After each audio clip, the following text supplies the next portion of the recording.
लूका रचित सुसमाचार 15वां अध्याय। सब चुंगी लेने वाले और पापी उसके पास आया करते थे ताकि उसकी सुने। पर फरीसी और शास्त्री कुड़कुड़ाकर कहने लगे, ये तो पापियों से मिलता है और उनके साथ खाता भी है। यहाँ ध्यान दीजिए कि 4 किस्म के लोग हैं। सबसे पहले चुंगी लेने वाले और पापी लोग।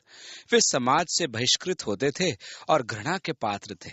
उन्हें विश्वासघाती और देशद्रोही माना जाता था। उन्हें पापियों की श्रेणी में रखते थे। मत्ती को यीशु ने अपना शिष्य बनाया था।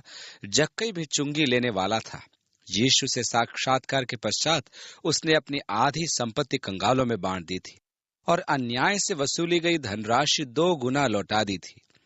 उनका यीशु के प्रति आकर्षण का कारण था आशा का संदेश, परंतु फरीसी और शास्त्रियों के वहां उपस्थित होने का कारण था यीशु में दोष खोजना, उस पर दोष लगाना। इसलिए उन्होंने कुड़कुड़ाना आरंभ कर दिया कि जनता को गलत समझे, परंतु अप्रत्यक्ष रूप से वे राज्य का प्रचार कर रहे थे कि यीशु पापियों को बचाने आया है। यूहन्ना ने लिखा है, हमने जो सुना और देखा वही तुम्हें सुनाते हैं कि तुम हमारे साथ सहभागी हो जाओ। और सच तो यह है कि हमारी सहभागिता पिता और उसके पुत्र मसीह यीशु के साथ है। वो पापियों को स्वीकार करता था, वो उनके साथ बैठता है, वो उनके साथ एक ही रोटी तोड़ता है और एक ही कटोरे में खाता है। वो उनके साथ एक है। परमेश्वर का धन्यवाद हो कि वो ऐसा करता है, नहीं तो हमारी क्या हालत होती। यदि फरीसी और शास्त्री धर्मी जन होते तो सुसमाचार के प्रति पापियों की रुचि को देखकर उनका व्यवहार कैसे होना चाहिए था। यदि हम पापियों को उद्धार पाते देखें तो हमारी प्रतिक्रिया क्या होनी चाहिए। अनेक हैं जो बिली ग्राहम और उनके प्रचार अभियानों के आलोचक हैं। वहां अनेक जन यीशु को ग्रहण करते हैं। लोग कहते हैं ठीक है, परंतु उनमें से अधिकांश जन पीछे हट जाते हैं। वह ये नहीं कहते कि परमेश्वर का धन्यवाद हो, देखो प्रभु की कैसी स्तुति होती है। हम क्यों नहीं मानते हैं कि आत्माएं बचाई जाती हैं? हम दोष क्यों बार बार लगाते हैं? 3री आयत में लिखा है, तब उसने उनसे यह दृष्टांत कहा। किनसे? फरीसियों और शास्त्रियों से, क्योंकि वे कुड़कुड़ा रहे थे। तुम में से कौन है जिसकी 100 भेड़ें हों और उनमें से एक खो जाए तो 99 को जंगल में छोड़कर उस खोई हुई को जब तक मिल जाए खोजते ना रहे, और जब मिल जाती है तब वह बड़े आनंद से उसे कंधे पर उठा लेता है और घर में आकर मित्रों और पड़ोसियों को इकट्ठा कर कहता है, मेरे साथ आनंद करो क्योंकि मेरी खोई हुई भेड़ मिल गई है। जब खोई भेड़ मिल गई तो आनंद मनाया गया, पड़ोसियों के साथ भी आनंद मनाया गया। मेरी खोई हुई भेड़ मिल गई है। 7वीं आयत में लिखा है, मैं तुमसे कहता हूं कि इसी रीति से एक मन फिराने वाले पापी के विषय में भी स्वर्ग में इतना ही आनंद होगा जितना कि 99 ऐसे धर्मियों के विषय नहीं होता जिन्हें मन फिराने की आवश्यकता नहीं। एक हिप्पी यदि लौट आता है तो यहाँ उपहास मनाया जाएगा कि हम उसके बाल कब कटाएंगे। यदि कोई जवान बाल बढ़ाकर मंडली में आता है तो लोग ये प्रतीक्षा करते हैं कि उसके बाल कब कटाएंगे, परंतु स्वर्ग में स्वर्गदूत आनंद मना रहे हैं क्योंकि उसने उद्धार पा लिया है।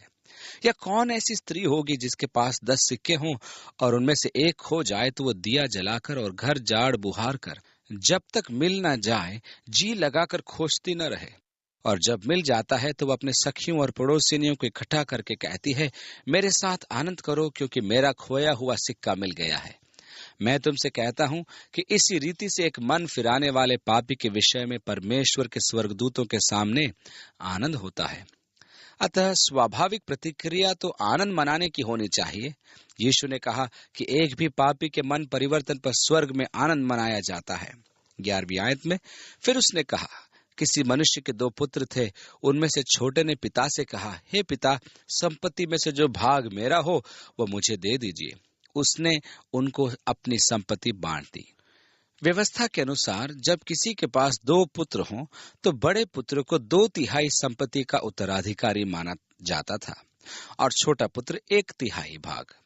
कई बार जब पिता विश्राम करना चाहता था तब वो अपनी मृत्यु के पूर्व स्वयं ही संपत्ति का बंटवारा कर देता था, परंतु इस युवक का साहस देखिए कि वह अपने पिता के जीते जी अपना उत्तराधिकार मांगता है और पिता दे भी देता है। बहुत दिन न बीते थे कि छोटा पुत्र सब कुछ इकट्ठा करके दूर देश को चला गया और वहां कुकर्म में अपनी संपत्ति उड़ा दी। जब वह सब कुछ खर्च कर चुका तो उस देश में बड़ा अकाल पड़ा और वह कंगाल हो गया। इसलिए वह उस देश के निवासियों में से एक के यहाँ जा पड़ा। उसने उसे अपने खेतों में सूअर चराने के लिए भेजा। सूअर चराना यहूदियों के लिए व्यवस्था विरोधी था। श्रापित है वह पुरुष जो सूअर चराता है। आगे लिखा है, और वो चाहता था कि उन फलियों से जिन्हें सूअर खाते थे अपना पेट भरे, और उसे कोई कुछ नहीं देता था। जब वो अपने आप में आया तो कहने लगा, मेरे पिता के कितने ही मजदूरों को भोजन से अधिक रोटी मिलती है और मैं यहाँ भूखा मर रहा हूँ। मैं अब उठकर अपने पिता के पास जाऊंगा और उससे कहूंगा कि पिताजी, मैंने स्वर्ग के विरोध में और तेरी दृष्टि में पाप किया है। अब इस योग्य नहीं रहा कि तेरा पुत्र कहलाऊं। मुझे अपने एक मजदूर के समान रख ले। तब वह उठकर अपने पिता के पास चला। वह अभी दूर ही था कि उसके पिता ने उसे देखकर तरस खाया और दौड़कर उसने उसे गले लगाया और बहुत चूमा। यहूदियों में जूते पहनने का महत्व था, क्योंकि जूता न पहनने का अर्थ था कि वह दास है। मैं क्यों दास बना रहूं? मैं तो पुत्र हूं, मैं परमेश्वर पिता का पुत्र हूं। वह युवक अपनी बात पूरी भी नहीं कर पाया था कि उसके पिता ने कहा, इसे जूते पहनाओ और पला हुआ बछड़ा लाकर मारो ताकि हम खाएं और आनंद मनाएं, क्योंकि मेरा यह पुत्र मर गया था, अब जी उठा, खो गया था, अब मिल गया है। और वे आनंद करने लगे। परंतु उसका जेठा पुत्र खेत में था। जब वो आते हुए घर के निकट पहुंचा तो उसने गाने बजाने और नाचने का शब्द सुना। अतः उसने एक दास को बुलाकर पूछा, ये क्या हो रहा है? उसने कहा, तेरा भाई आया है और तेरे पिता ने पला हुआ बछड़ा कटवाया है, इसलिए कि उसे भला चंगा पाया है। ये सुनकर वो क्रोध से भर गया और भीतर जाना न चाहा। परंतु उसका पिता बाहर आकर उसे मनाने लगा। उसने पिता को उत्तर दिया, देख, मैं इतने वर्षों से तेरी सेवा कर रहा हूँ और कभी भी तेरी आज्ञा नहीं टाली, तो अभी तूने मुझे कभी एक बकरी का बच्चा भी न दिया कि मैं अपने मित्रों के साथ आनंद करता। परंतु जब तेरा ये पुत्र, जिसने तेरी संपत्ति वेश्याओं में उड़ा दी है, आया है, तो उसके लिए तूने पला हुआ बछड़ा कटवाया। दृष्टांत का मुख्य विषय यहाँ है। यद्यपि इसमें अनेक शिक्षाएं हैं, ये दृष्टांत मुख्य रूप से फरीसियों के लिए है। वह धीरे धीरे अपने वार को प्रबल करता जा रहा है। तीनों में खोई हुई वस्तु पाई गई और आनंद मनाया जा रहा है। यीशु पापियों को स्वीकार करता है। ये बात आनंद के साथ कहनी चाहिए। मित्रों, आशा समाप्त नहीं हुई है, आओ आनंद मनाएं। परंतु उनका कहना तो सर्वथा विपरीत था। वे दोषारोपण करके कहते थे कि वह पापियों के साथ खाता है। फरीसियों को आनंदित होना चाहिए था कि एक पापी बचाया गया, परंतु वे अप्रसन्न थे। आगे यीशु जेठे पुत्र को लाता है जो क्रोध और कुपित है। उसे तो आनंद का भागी होना चाहिए था। वह सोचने लगा कि जिसने पापी जीवन व्यतीत करके सब कुछ नष्ट कर दिया, उसके लिए बछड़ा कटवा दिया। फरीसियों का भी यही स्वभाव था। मेरी रुचि इसमें है कि पिता ने क्या कहा। उसने उससे कहा, पुत्र, तू सर्वदा मेरे साथ है और जो कुछ मेरा है वह सब तेरा ही है। परंतु अब आनंद करना और मगन होना चाहिए, क्योंकि यह तेरा भाई मर गया था, फिर जी गया है। जो खो गया था अब मिल गया है। खोया हुआ मिल गया है, क्योंकि यीशु पापियों को खोजने और बचाने आया था। हम प्राय उड़ाव पुत्र के दृष्टांत पर बड़े बड़े उपदेश सुनते हैं, परंतु उसके वास्तविक अर्थ पर बिरले ही कोई उपदेश सुनने को मिलते हैं।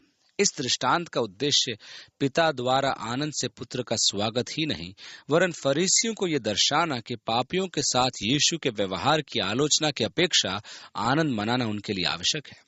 परमेश्वर हमारी सहायता करे कि पापियों को अपनाने में परमेश्वर के कार्य के प्रति हम फरीसियों का सा स्वभाव न रखें, क्योंकि वह उन्हें आवश्यक नहीं कि हमारे द्वारा ग्रहण कर रहा हो, वह उन्हें कहीं भी अपनाए। हमें आनंदित होना चाहिए। हम प्रार्थना करें कि परमेश्वर हमारे देश में प्रत्येक कलीसिया के द्वारा महान आत्मिक जागरण प्रदान करे। हमें संकीर्ण मानसिकता से बचना है, परंतु हम प्रार्थना करें कि परमेश्वर सब कलीसिया में जागृति लाए कि पापी बचाए जाएं और प्रभु उन्हें हर जगह और सब जगह ग्रहण करे। हम ये प्रार्थना करें कि परमेश्वर समस्त कलीसियाओं में पापियों को ग्रहण करे और परमेश्वर का आत्मा वास्तव में सर्वत्र क्रियाशील हो जाए। यदि हमें कहीं जागृति सभाओं का समाचार प्राप्त हो, तो हम वहां जाकर उनके धर्म सिद्धांतों की आलोचना न करें। प्रभु वे हमारे जैसे विचार नहीं रखते, इसलिए हम उनकी जागृति सभा में नहीं गए।